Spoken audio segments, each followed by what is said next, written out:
और अब सीधे चलते हैं इंडिया गेट, जहां पर हमारी सहयोगी नेहा बाथम हमारे साथ जुड़ रही है। और दिल्ली की हवा और इस वक्त तस्वीर देखकर आप अंदाजा लगा सकते होंगे कि आगे का बुलेटिन हमारा क्या होने वाला है। जी नेहा। बहुत बहुत शुक्रिया श्वेता, क्योंकि हम आज इस विशेष पेशकश के साथ इंडिया गेट पर मौजूद है, जो कि दिल्ली का दिल माना जाता है। कहते हैं कि यहाँ से ही दिल्ली धड़कता है, लेकिन अब ये धड़कनें थोड़ी धीमी पड़ने लगी हैं, सांस घुटने लगी है। मैं चाहूंगी कि अपने पीछे दिखाऊं इंडिया गेट, जिसकी धूमिल सी तस्वीर दिखाई दे रही है। और आमतौर पर ये जो रास्ता होता है, यहाँ पर मॉर्निंग वॉकर्स होते हैं, जॉगर्स होते हैं, चहल पहल होती है, लेकिन आज ऐसा कुछ भी नहीं दिखाई दे रहा है। 9 बज गए कि इस विशेष पेशकश को हम लाए हैं सीधे इंडिया गेट से, ताकि आपको ये पता चल सके कि दिल्ली में इस वक्त आबो हवा कितनी खराब है, कितना ज्यादा यहाँ पर दम घोटू हवा चल रही है और कितना ज्यादा यहाँ पर धुआं है। तो 9 बज गए, जो आपका favourite morning prime time show है, सीधे इंडिया गेट से। दम दम दम दम दम दम दम दम दम दम घुटता है।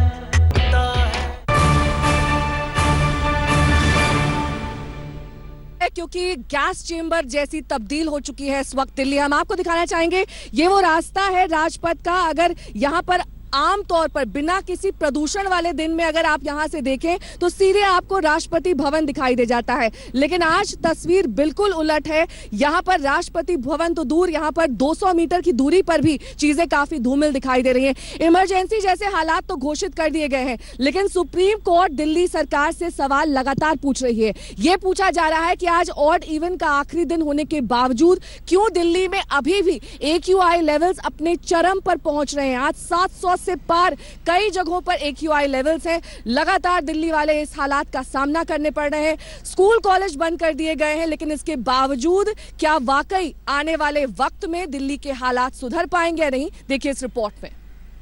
घुटता है दम दम दम दम दम दम दम दम दम दम घुटता है। घुटता है दम दम दम दम दम दम दम दम दम दम घुटता है। हाँ, घुटता है दम इस दिल्ली में। सांस लेना मुहाल हो गया है इस दिल्ली में। दिल्ली की हवाओं को सोखने के लिए फेफड़े इनकार करने लगे हैं। जहर से भरी हवाओं ने दिल्ली को जीने लायक नहीं छोड़ा है। राजधानी दिल्ली की हवा इस वक्त बेहद जहरीली है। जहरीली धुंध की मोटी चादर ने किस कदर लोगों का जीना मुहाल कर रखा है, वो आप साफ तौर पर देखिए। इन तस्वीरों के जरिए आप साफ तौर पर अंदाजा लगाइए कि इसी जहरीली धुंध की वजह से जो अक्षरधाम टेम्पल है वो भी आपको दूर दूर तक दिखाई नहीं देगा। गुनाह है ये कहना कि दिल्ली की हवाओं में प्रदूषण का स्तर खतरनाक स्तर पर पहुंच चुका है। दरअसल दिल्ली की हवाओं में प्रदूषण अब उस स्तर तक पहुंच गया है जहां जान पर बनाई है। हाँ, नहीं दिखता अक्षरधाम सामान्य दूरी से। बाहर निकलने पर होती है आंखों में जलन, सांस लेने में फेफड़े जवाब देने लगते हैं। बस इतना ही बाकी है कि शरीर पर चकत्ते नहीं पड़ रहे अभी, वरना दिल्ली की फिजाओं के बीच रहना मौत से खेलने से कम भी नहीं है। जीना मुश्किल हो गया है। आदमी को जो है सांस लेने में बहुत ही प्रॉब्लम हो रही है, और बड़े बुजुर्गों को भी, और जो है ना मरीजों को भी बहुत प्रॉब्लम हो रही है। अब सोच लीजिए, हमारे यहाँ 2-4 लोग जो है ना बेड रेस्ट पे चले गए इन्हीं पोल्यूशनों के चक्कर में। और सोच लीजिए, वातावरण बहुत गंदा है। जानते हैं आप, फिर भी आपको बताने की जरूरत महसूस हो रही है कि कैसे दिल्ली गैस चैम्बर में तब्दील हो गई है। दिल्ली में 10 नवंबर को हवा में प्रदूषण का स्तर 321 था। 11 नवंबर को हवा में प्रदूषण का स्तर 240 था। 12 नवंबर को हवा में प्रदूषण का स्तर 425 था। 13 नवंबर को हवा में प्रदूषण का स्तर 456 हो गया और 14 नवंबर को हवा में प्रदूषण का स्तर 462 तक पहुंच गया। लगातार हवाओं में जहर ही घुल रहा है। लोगों को सांस लेने में तकलीफ हो रही है, लेकिन दिल्ली के चौराहे चौराहे ये वाला बोर्ड आपको दिखेगा, जिसमें केजरीवाल सरकार दावा कर रही है कि उसने 25% प्रदूषण कम कर दिया है। अगर उनकी बात मान भी ली जाए, तब भी हालात इतने भयानक हैं कि न कुछ कहने के लिए बचता है, न सहने के लिए। शायद इसीलिए साकेत में ऑक्सीजन बार खुला है। जैसे आप परफ्यूम का सिलेंडर खरीदते हैं, बिल्कुल वैसा ही छोटा वाला सिलेंडर बिकने लगा है। यहाँ फेफड़ों में तड़प, आंखों में जलन और सीने में तूफान सा है। इस शहर में हर शख्स वाकई परेशान सा है। आज तक ब्यूरो। दिल्ली सरकार का यह दावा है कि 25% प्रदूषण कम कर दिया गया है, लेकिन अभी भी दिल्ली और एनसीआर के कई इलाकों में AQI यानी कि एयर क्वालिटी इंडेक्स 700 के पार पहुंच चुका है। 3 नवंबर की अगर बात करें उस दिन 1000 पर यही AQI था। आज 15 नवंबर में भी स्थिति में थोड़ा ही सुधार है, लेकिन अब भी स्थिति ऐसी है कि बच्चे बूढ़े कोई भी हो बाहर निकलने से डर रहे हैं, बाहर निकलने से कतरा रहे हैं। 2 खास मेहमान हमारे साथ मौजूद हैं। डॉक्टर रवि मलिक हमारे साथ हैं, जाने माने डॉक्टर हैं, और साथ ही अविकल सोमवंशी हैं जो कि centre for science and environment के प्रोग्राम मैनेजर हैं। आप दोनों का बहुत बहुत स्वागत है। लेकिन सबसे पहले डॉक्टर रवि मलिक से शुरुआत करूंगी मैं। डॉक्टर साहब, ये बताइए कि किस तरह का खतरा इस वक्त दिल्ली वाले झेल रहे हैं। जो बच्चे हैं और आमतौर पर माना जाता है जो बूढ़े हैं, उनके फेफड़े इतने मजबूत नहीं होते कि वो इतना ज्यादा प्रदूषण स्तर झेल पाए। देखिए, मैं आपको बताना चाहूंगा, ये एक बहुत बड़ी इमरजेंसी की स्थिति है। अगर एयर क्वालिटी इंडेक्स की बात करें तो 200 से 300 जो है वो बैड माना जाता है। 300 से ऊपर तो इट इज वेरी पुअर। और दिल्ली का जो स्तर है वो कहीं ज्यादा, कितने ही गुना ज्यादा ऊपर है। अगर अभी हम यहाँ पर भी देखें तो एकदम धुंध की तरह छा रखी है। मेन चीज ये है कि जो पार्टिकुलेट मैटर 2.5 है वो हमारे फेफड़ों के डीप अंदर चला जाता है, और जाने के बाद में वो तरह तरह के जो है एडवर्स इफेक्ट्स करता है। खासकर की जो बच्चों की पॉपुलेशन है, प्रेग्नेंट महिलाओं की पॉपुलेशन है, और स्पेसिफिकली जो हमारे सीनियर सिटीजन्स हैं, those who are more than 65 years of age, इनके ऊपर जो इस प्रदूषण है उसके बहुत ज्यादा एडवर्स इफेक्ट पड़ते हैं। सर, अस्थमा पेशेंट्स भी? हाँ, अस्थमा के पेशेंट्स हो गए, ब्रोंकाइटिस के पेशेंट्स हो गए, एलर्जीज के पेशेंट्स हो गए। जनरली हमारी धारणा ये होती है कि पोल्यूशन केवल फेफड़ों पे इफेक्ट करता है। ये फेफड़ों पे केवल नहीं करता, हार्ट अटैक्स ज्यादा कर देता है, स्ट्रोक्स के चांसेस बहुत ज्यादा हो जाते हैं। और अगर मैं अस्पतालों की बात करूं तो आईसीयू के अंदर आजकल इतनी एडमिशंस रेस्पिरेटरी इन्फेक्शंस की, एलर्जीज की हैं कि बहुत ही ज्यादा लोगों की सेहत के साथ खिलवाड़ हो रहा है। और मैं मोटी सी बात यह है, it is the one of the 5th largest killer in India. 15 lakh लोगों की मौत केवल और केवल पॉल्यूशन के एडवर्स इफेक्ट्स वजहों की वजह से 1 साल के अंदर होती है। और एज अ पीडियाट्रिशियन अगर मैं बच्चों की बात करूं तो बच्चों के ऊपर तो इसके जो दुष्प्रभाव हैं, एडवर्स इफेक्ट्स हैं, बहुत ज्यादा हैं। तमाम तरह के बच्चे, चाहे वो एलर्जिक ब्रोंकाइटिस हो जाए, चाहे एस्थमेटिक बच्चे हो जाएं, ये सब जो हैं आजकल ओपीडीज में भी इनकी तादाद बढ़ गई है और एडमिशंस में भी बढ़ गई है। खासकर स्किन की बीमारियां हैं और आईज की बीमारियां हैं, तमाम तरह की एलर्जीज हैं जो बढ़ रही हैं, और इसके ऊपर इमरजेंसी कंट्रोल लगना बहुत आवश्यक है। अविकल, आपसे जानना चाहेंगे क्योंकि आप एक ऐसे प्रोग्राम के साथ जुड़े हैं जो कि प्रदूषण के स्तर को कम करने पर काम करता है। ऐसे में जो दिल्ली सरकार के दावे हैं कि ऑड इवन से 25% प्रदूषण कम हुआ है, क्योंकि वैकल्पिक यहाँ पर ट्रांसपोर्ट तो है नहीं। पब्लिक ट्रांसपोर्ट का क्या हाल है इससे तो हम सब वाकिफ हैं। पेड़ पौधों पर पानी का छिड़काव करने से और तमाम जो दूसरे सुझाव दिए गए हैं, क्या वाकई प्रदूषण के स्तर पर असर पड़ रहा है?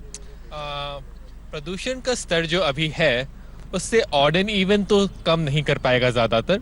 ऑड एंड इवन उसको और बढ़ने से रोक सकता है, उसे कम नहीं कर सकता।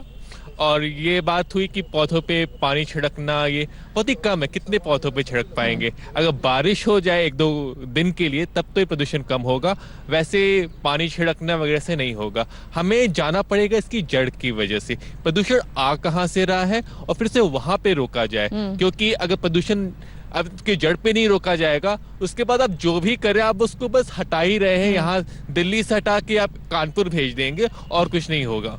तो आपको प्रदूषण की जड़ को खत्म करने की जरूरत है। प्रदूषण की जड़ को खत्म करने की जरूरत है। जो बेसिक रीजन है प्रदूषण होने के, यानी कि आसपास के जो इलाके हैं, हरियाणा हो, पंजाब हो, वहां पर पराली जलाई जा रही है, वहां के किसान अब भी रुके नहीं है। बहुत हैवी फाइन वहां पर लगाया जा रहा है अगर आप पराली जलाते हैं, लेकिन इसके बावजूद वहां से धुआं इस वक्त दिल्ली और आसपास के इलाकों में पूरी तरह से फैल रहा है। और ये हम पोल्यूशन ट्रैकर से जान सकते हैं कि क्या है AQI लेवल आपके इलाके में। और अगर हो सके, और हम ये हिदायत भी देते हैं कि अगर हो सके तो अपने घरों से बाहर ना निकले, क्योंकि गैस चेंबर से कम नहीं है दिल्ली।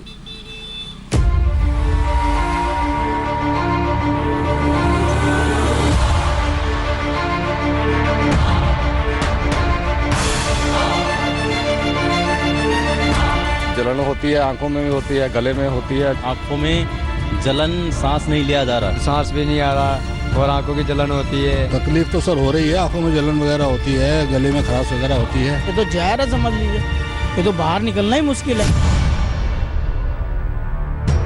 इस शहर में सांस लेना मुश्किल हो गया है। इस शहर में अब खुली हवाओं में निकलना मतलब बीमारी को सोखना होता है। तो किस किस को दोष दें, किस किस पर रोष प्रकट करें, किसे बताएं कि दिल्ली के आसमान पर छाया जहर कहर बनकर टूट पड़ा है। किसे बताएं तड़प, किससे कहें कि किश्तों में मारने लगी हैं जहरीली हवाएं, बढ़ने लगे हैं अस्पतालों में मरीज, दिल्ली हैरान परेशान और दूर दूर तक कहीं कोई नहीं है निदान। आदमी को एक सभ्य शहर में कम से कम क्या चाहिए? शुद्ध हवा और शुद्ध पानी। लेकिन हाय रे राजधानी, सिर्फ बीमारी, सिर्फ परेशानी। दिल्ली वालों के लिए नीला आसमान और शुद्ध हवा स्वप्न सरीखा है।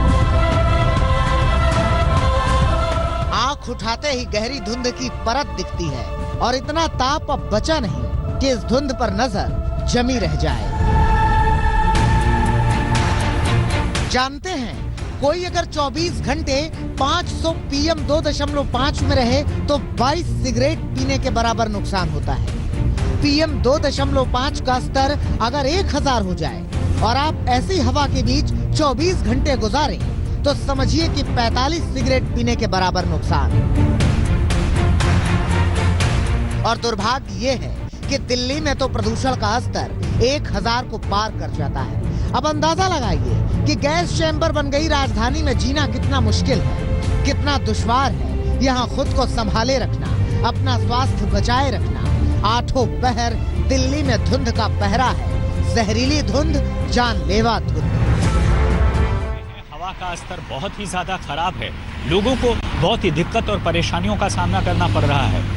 हालांकि सूर्य देवता आए और सूर्य देवता ने अपनी किरणों को फैलाना शुरू किया, लेकिन प्रदूषण की परत इतनी ज्यादा है कि इन किरणों को जमीन तक पहुंचने में और प्रदूषणकारी तत्वों PM 2.5 और PM 10 को दूर करने में भी बहुत ज्यादा दिक्कतों का सामना करना पड़ रहा है। तो जब सांस लेना मुश्किल हो गया, जब फेफड़े जवाब देने लगे, तब शुरू हुई जहर से बचने की कवायद। दिल्ली, नोएडा, गाजियाबाद और गुरुग्राम में 15 नवंबर तक स्कूल कॉलेज बंद कर दिए गए हैं। स्कूल कॉलेज अब सोमवार को खुलेंगे। हालात ऐसे हैं कि दम घुट रहा है। अस्पतालों में 20 से 25% मरीजों की संख्या बढ़ गई है। सांस और अस्थमा की शिकायतें बढ़ी हैं। हर परिवार का कम से कम एक सदस्य वायु प्रदूषण से बीमार है। इतना ही नहीं, एक ऑनलाइन सर्वे कहता है कि सिर्फ प्रदूषण के चलते 40% लोग दिल्ली छोड़ देना चाहते हैं। उन्हें लगता है कि बीमार होकर जिंदगी छोड़ने से बेहतर है कि शहर ही छोड़ दें। आज तक ब्यूरो। ये वही दिल्ली है जिसे वर्ल्ड क्लास सिटी बनाने की बातें कही जाती है। ये वही राजपथ है जहां पर 26 जनवरी को हर साल गणतंत्र दिवस की परेड निकलती है। लेकिन क्या जिस तरह का प्रदूषण स्तर है इस वक्त वाकई दिल्ली एक वर्ल्ड क्लास सिटी बनने के लायक है? नहीं। हमारे साथ डॉक्टर रवि मलिक मौजूद हैं। उन्होंने बताया कि किस तरह से प्रदूषण हमारे स्वास्थ्य पर प्रभाव डाल रहा है। लेकिन डॉक्टर रवि मलिक, अब आपसे ये पूछना चाहेंगे कि क्या है इसके रोकथाम के तरीके, किस तरह से हम अपना बचाव कर सकते हैं? ये एक मास्क हम आपको दिखाना चाहेंगे। इस तरह के मास्क मेडिकल स्टोर में उपलब्ध है। अगर आप बाहर निकलते हैं तो ये मास्क या फिर इससे एडवांस लेवल का मास्क इस्तेमाल कर सकते हैं। लेकिन इसके अलावा खान पान में और अपने बचाव के तरीके। देखिए, सबसे बड़ा बचाव का तरीका तो यही है कि इसको युद्ध स्तर पे लेना चाहिए, जो कि मेरे ख्याल से अभी तक चीजें युद्ध स्तर पे नहीं आई हैं। ये एक इमरजेंसी की सिचुएशन है। बहुत कुछ किया जा सकता है पोल्यूशन को कम करने के लिए। सबसे पहली चीज तो ये है कि व्हीक्यूलर पोल्यूशन कम होनी चाहिए। इंडस्ट्रियल पोल्यूशन बहुत इंपॉर्टेंट है, उसके ऊपर रोकथाम होनी चाहिए। जो कानून है उनका पालन होना बड़ा जरूरी है। अगर एयर क्वालिटी इंडेक्स इस स्तर तक चला गया है तो कहीं ना कहीं जो ये पॉल्यूटेंट्स हैं या जो सरकार का जो सख्ती है वो शायद कम है, तभी ये इतनी ज्यादा गया है। ज्यादा से ज्यादा पेड़ लगने चाहिए। ये तो लॉन्ग टर्म मेजर्स हैं जो कि करने बड़े आवश्यक हैं। शॉर्ट टर्म मेजर्स की अगर बात करें तो सबसे इंपॉर्टेंट चीज ये है, जितनी कंस्ट्रक्शन साइट्स चल रही हैं उनके ऊपर सख्ती होनी चाहिए। जितने भी बदरपुर, रोड़ी या जितनी भी डस्ट पड़ी होती है वो कवर रहनी चाहिए। शाम को उसके ऊपर पानी का छिड़काव होना चाहिए ताकि वो ना आए। दूसरी चीज ये है, घरों के अंदर भी लोग छोटे छोटे पेड़ पौधे लगा सकते हैं। और एक अगर दिल्ली वासी प्रण ही कर लें कि हर व्यक्ति ने 2 पेड़ लगाने हैं, तो देखते देखते 4 करोड़ पेड़ जो हैं वो लग जाएंगे, जो कि बहुत एक इंपॉर्टेंट विकल्प है पॉल्यूशन को कम करने के लिए। इसके अलावा जहां तक मास्क का तल्लक है, mask is not a full protection, लेकिन डेफिनेटली मास्क का इस्तेमाल किया जा सकता है। छोटे बच्चे, एस्थमेटिक बच्चे जब बाहर निकलते हैं तो वो मास्क का इस्तेमाल कर सकते हैं। एयर प्यूरिफायर भी एक विकल्प है, लेकिन ये सब टेम्परेरी विकल्प हैं और ये बहुत ज़्यादा कारगर नहीं है, लेकिन इन सब विकल्पों को भी ध्यान में रखा जा सकता है। सबसे इंपॉर्टेंट चीज़ है कि जिन बच्चों को अस्थमा की बीमारी है या जिन बुजुर्गों को ब्रोंकाइटिस या एम्फाइसीमा की बीमारी है, वो रेगुलर अपने डॉक्टर्स के टच में रहें, अपनी इनहेलर्स की डोजेस को एडजस्ट करके रखें। इनहेलर की डोजेस को अपग्रेड भी कर सकते हैं। बहुत सारी वैक्सीन्स अवेलेबल हैं निमोनिया और रेस्पिरेटरी एलर्जीज वगैरह के लिए, उनका भी वो इस्तेमाल कर सकते हैं अपने डॉक्टर के साथ में। तो ये काफ़ी सारे विकल्प हमारे सामने उपलब्ध हैं, लेकिन मोटी सी बात यह है कि ये विकल्प जो हैं बड़े ही टेम्परेरी हैं और इनके जो इफ़ेक्ट्स हैं वो बड़े कम हैं। जिस स्तर की पॉल्यूशन है, जब तक ये पॉल्यूशन कम नहीं होती है तो इनके जो एडवर्स इफ़ेक्ट्स हैं उनको कम करना बड़ा मुश्किल है। साथ ही अविकल आपसे ये जानना चाहेंगे, क्योंकि आप लंबे वक्त से इस प्रोग्राम के साथ जुड़े हुए हैं जो कि प्रदूषण की रोकथाम के लिए काम करता है। आप ये बता रहे थे कि प्रदूषण तो हमेशा से ही ऐसा रहा था, लेकिन अब अवेयरनेस यानी कि जागरूकता बढ़ गई है। अगर आप दिल्ली में 1990s में रहते होंगे तो आपको याद होगा कि प्रदूषण इतना था कि आपकी शर्ट पे काला रंग काला हो जाता था। उसके बाद दिल्ली ने सारी बसों को सीएनजी में कन्वर्ट किया, उससे थोड़ा सा प्रदूषण में इम्प्रूवमेंट हुई, लेकिन फिर 2010 के बाद से प्रदूषण फिर से बढ़ने लगा है। इसका मेन रीज़न है आपकी दिल्ली की आबादी बढ़ी है, गाड़ियाँ बढ़ी हैं, इंडस्ट्रीज बढ़ी हैं आसपास में, नोएडा, गुड़गांव, गाजियाबाद सब जगह काफ़ी ज़्यादा हुआ है, तो इससे प्रदूषण का लेवल बढ़ता चला गया है। और इसको जैसे 2005-2004 में हमने ट्रांजिशन किया था एक डर्टी डीजल इंजन की बसों से सीएनजी में, उस लेवल का ट्रांजिशन करने की ज़रूरत है।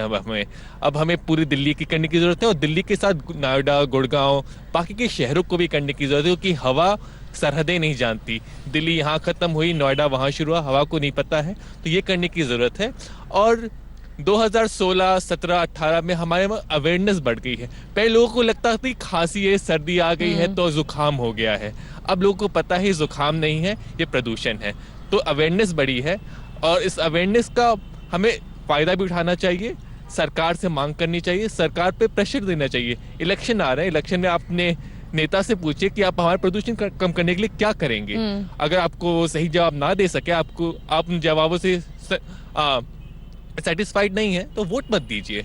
अगर आप नेता को वोट का बताएंगे नहीं तो वो प्रदूषण पे काम नहीं करेंगे। बिल्कुल, एक बड़े आंदोलन के रूप में प्रदूषण की रोकथाम करनी चाहिए और इसके लिए तमाम यहाँ पर उपाय अविकल और डॉक्टर रवि मलिक बता रहे थे। लेकिन आपको बता दें कि दिल्ली इस वक्त बेबस है, दिल्ली इस वक्त बेदम है, लोगों को सांस लेने में तकलीफ है, लेकिन लोगों की ये समझ में नहीं आ रहा है लेकिन जाएं तो जाएं कहाँ, क्योंकि यहाँ पर तो एक ब्लेम गेम का दौर शुरू हो चुका है। दिल्ली सरकार केंद्र सरकार पर ऊपर ब्लेम डाल रही है, उन पर ये कह रही है कि केंद्र सरकार से हमें मदद नहीं मिलती। केंद्र सरकार दिल्ली सरकार की पाले में गेंद फेंक रही है। उनका ये कहना है कि दिल्ली सरकार अगर वक्त रहते कदम उठाती तो आज ये स्थिति नहीं होती, दिल्ली वासियों को इस तरह के प्रदूषण का सामना नहीं करना पड़ता। लेकिन क्या वाकई इस तरह के एक दूसरे पर आरोप प्रत्यारोप का जो ये दौर चला है, इससे दिल्ली वासियों को किसी तरह की मदद या फिर सहायता मिल रही है? क्योंकि चुनाव बेहद नजदीक है, जनवरी 2020 में चुनाव होने हैं, ये याद रखिएगा। और ऐसे में दिल्ली वालों की याददाश्त इतनी कमजोर नहीं कि वो प्रदूषण को इतनी जल्दी भूल जाएंगे। आपको हम दिखा देते हैं कि आखिरकार क्या वजह है, क्या स्थिति है जिसकी वजह से आज दिल्ली एक गैस चेंबर में तब्दील हो चुकी है।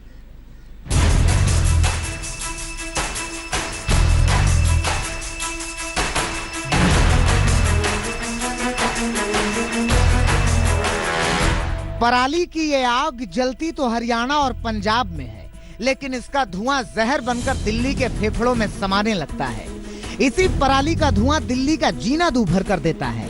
केजरीवाल कहते हैं कि 2 दिनों तक दिल्ली का आसमान इसलिए साफ रहा क्योंकि पंजाब में बरसात हुई, और बरसात हुई तो पराली नहीं जलाई गई। और पराली नहीं जलाई गई तो दिल्ली की हवा साफ हो गई। इस साल 2019 में इन 51 दिनों के दौरान 48,684 जगह पराली जलाने के मामले रिपोर्ट किए गए। मंगलवार को ही संगरूर में 113, भटिंडा में 69, बरनाला में 97, लुधियाना में 42, मनसा में 54 और पटियाला में 70 जगहों पर पराली जलाई गई। तो मुझे बड़ा दुख है कि सुप्रीम कोर्ट का क्लियर आदेश था, उस दिन सुप्रीम कोर्ट कितना नाराज हुआ, उसके बावजूद भी सुप्रीम कोर्ट के आदेश को भी नहीं मान रहे। तो दिल्ली के लोग सफर कर रहे हैं, मैं भी दिल्ली के लोगों की सेहत को लेकर बहुत चिंतित। सुप्रीम कोर्ट की सख्ती का ही नतीजा रहा है कि पराली जलाने वालों पर सख्त कार्रवाई हो रही है।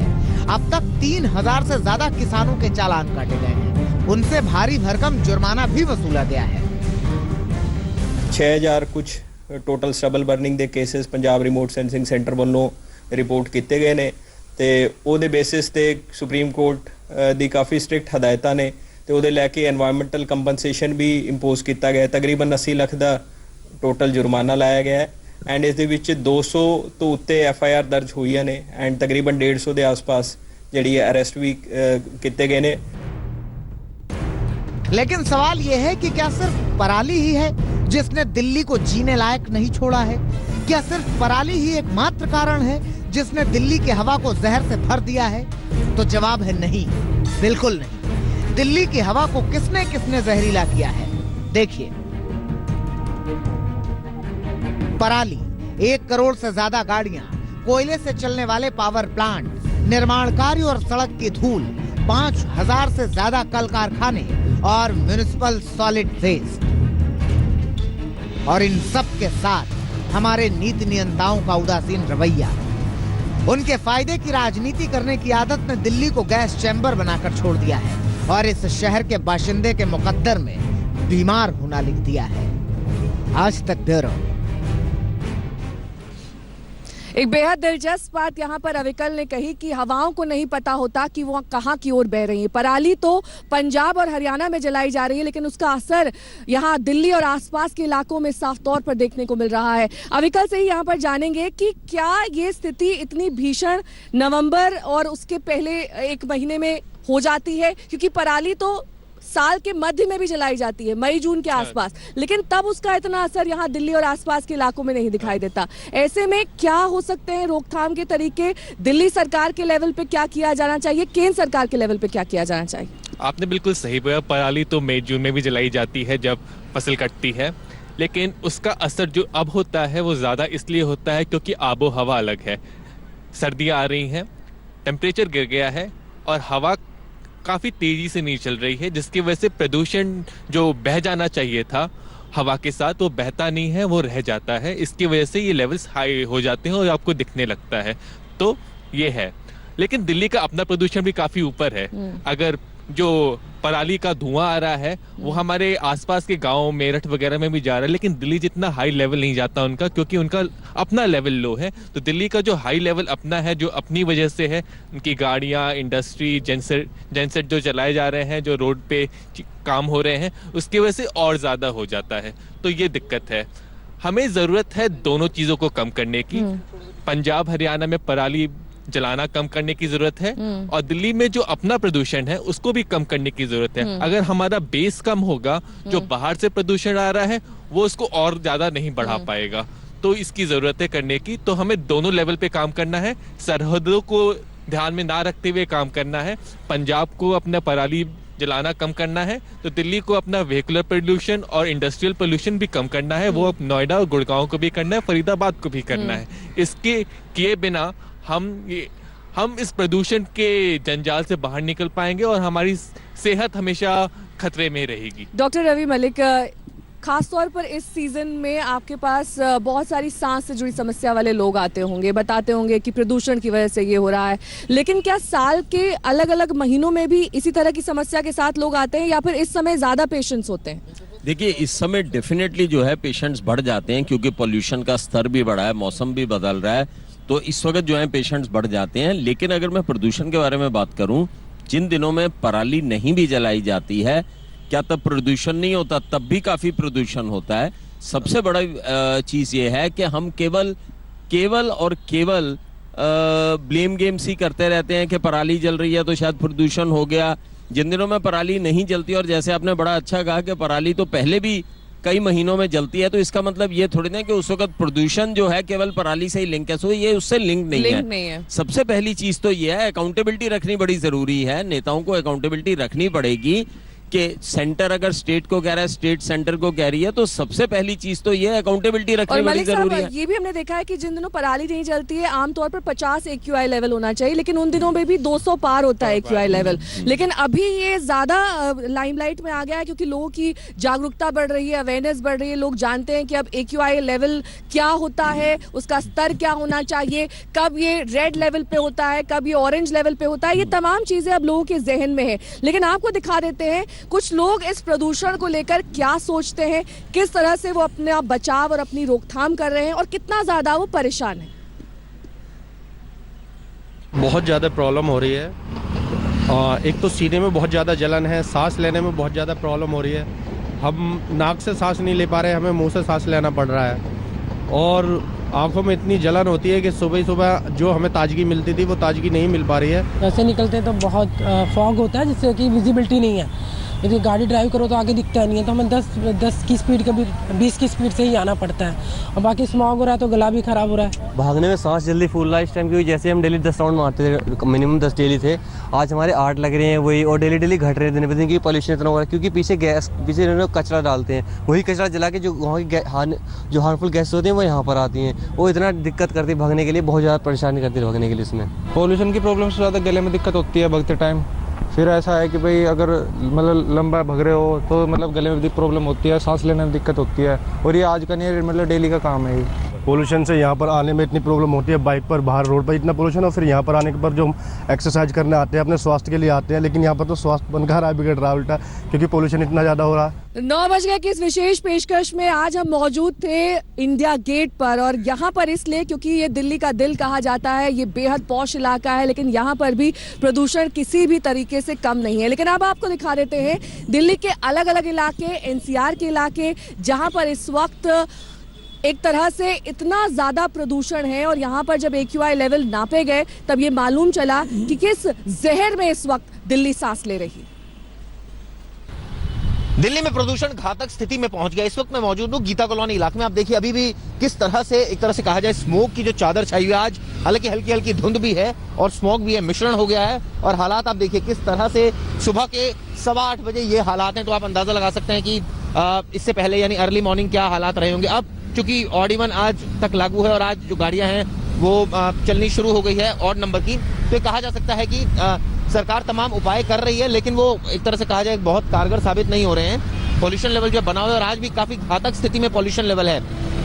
ये कहा जा सकता है कि कई इलाकों में 400-500 अभी क्रॉस कर रहा है AQI लेवल।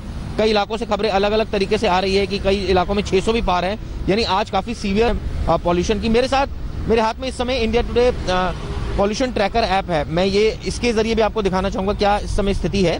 ये आप देखिए इस समय 571, ये देखिए जहां मैं मौजूद हूँ 571 जो AQI लेवल है, यानी आज बहुत ज्यादा पॉल्यूशन है। और जाहिर तौर पर ऐसे में बचकर रहने की जरूरत है, क्योंकि ऐसे में जो लंग्स है वो बहुत ज्यादा उस पर इफेक्ट होगा, खासकर बच्चों के, बुजुर्गों के, क्योंकि उनकी इम्यूनिटी पावर थोड़ी वीक होती है। अगर 50 मीटर की दूरी पे आपको इंडिया गेट जैसा भव्य मॉन्यूमेंट ना दिखे तो आप इसे क्या कहेंगे? आप विश्वास नहीं करेंगे। इसीलिए पहले मैं आपको विजुअल्स के तौर पर दिखाना चाहती हूँ। मैं जहाँ खड़ी हूँ ये राजपथ है, जहाँ से एक तरफ भव्य इंडिया गेट दिखता था और दूसरी तरफ आपको नॉर्थ और साउथ ब्लॉक दिखता था। मेरे कैमरा पर्सन आपको पैन करके दिखाएंगे कि दिल्ली में पॉल्यूशन की क्या स्थिति है। स्थिति इतनी खराब है कि यहाँ बीच में खड़े होके ना ही मुझे इंडिया गेट दिख रहा है और ना ही मुझे नॉर्थ और साउथ ब्लॉक दिख रहा है। मेरे हाथ में आज तक का पॉल्यूशन ट्रैकर है। आप जैसे कि यहाँ देख सकते हैं AQI 702 है, यानी कि खतरनाक स्थिति है यहाँ पे। इस समय यहाँ जितने भी लोग हैं, अगर वो पोल्यूशन ट्रैकर से आप AQI लेवल्स तो जान सकते हैं, लेकिन कैसे दिल्ली की आबो हवा और बेहतर हो सकती है, इस पर अब केंद्र सरकार और साथ ही दिल्ली सरकार को काफी विचार विमर्श करना पड़ेगा, क्योंकि अब स्थिति भयावह हो चुकी है और दिल्ली वालों को ये समझ नहीं आ रहा है कि जाएं तो जाएं कहां। हम इस खास पेशकश मौजूद थे इंडिया गेट पर, और इससे पहले कि हम यहां से वाइंड अप करें, आपको दिखाना चाहेंगे कुछ स्कूली बच्चे यहां पर मौजूद हैं। हालांकि आज स्कूल बंद है, लेकिन उनका एक पूरा का पूरा ट्रूप यहां पर बस से आया है। कुछ के मास्क लगा हुआ था, कुछ के मास्क नहीं लगा था, लेकिन इसके बावजूद उनको यहां इंडिया गेट की सैर कराने के लिए लाया गया है। इसी के साथ ओवर टू यू श्वेता। धन्यवाद नेहा। और अब देखिए 100 शहर 100 खबर।